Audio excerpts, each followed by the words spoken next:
As the incomparable Mike Leach once told his locker room, "Your current living situation is gonna change." That quote also applies to some quarterbacks around the NFL. It applies to Nick Foles, who reportedly is expected to sign with the Jacksonville Jaguars. It applies to Blake Bortles, who is likely cut. If that happens, the Jaguars not only be paying Foles but also will be incurring $16.5 million in dead money from Bortles' release.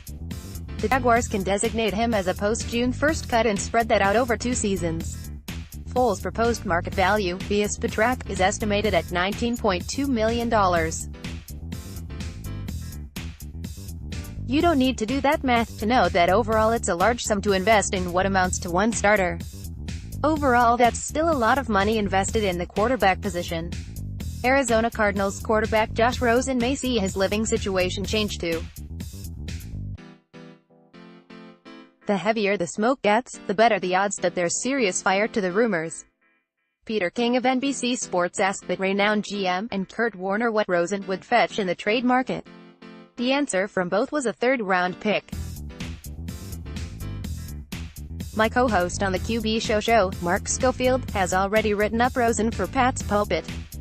Could the New England Patriots be interested in bringing Rosen into the fold as a possible long-term answer? What about the Washington Redskins?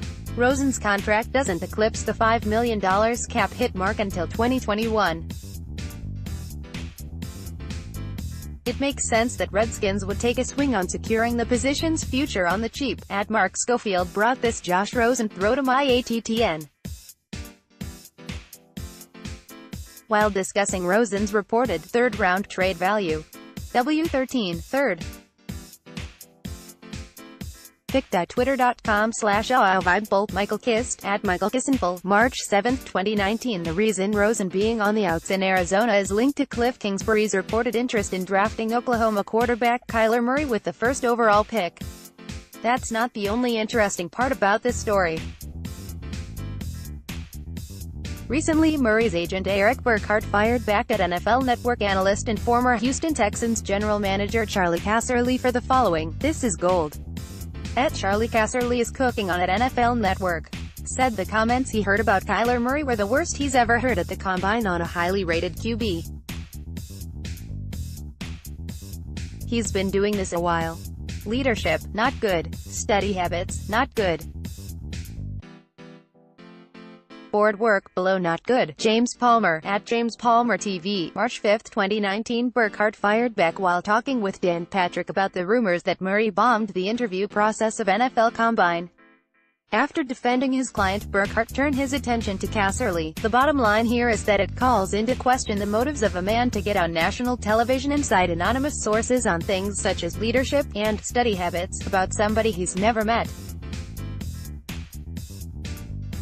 Look, if you don't like Kyler's game, it's cool. If you don't like his size and want to talk about that, that's fine, too. If you're into a Heath Schuler-type looking guy, then hype those guys and say why.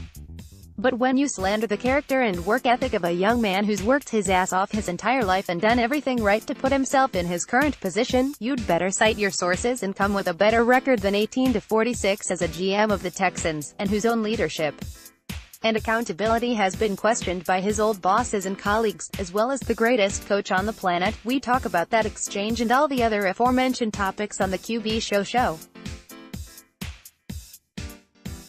New to podcasts? Check out our guide on how to listen to BGN. Fly Eagles Fly.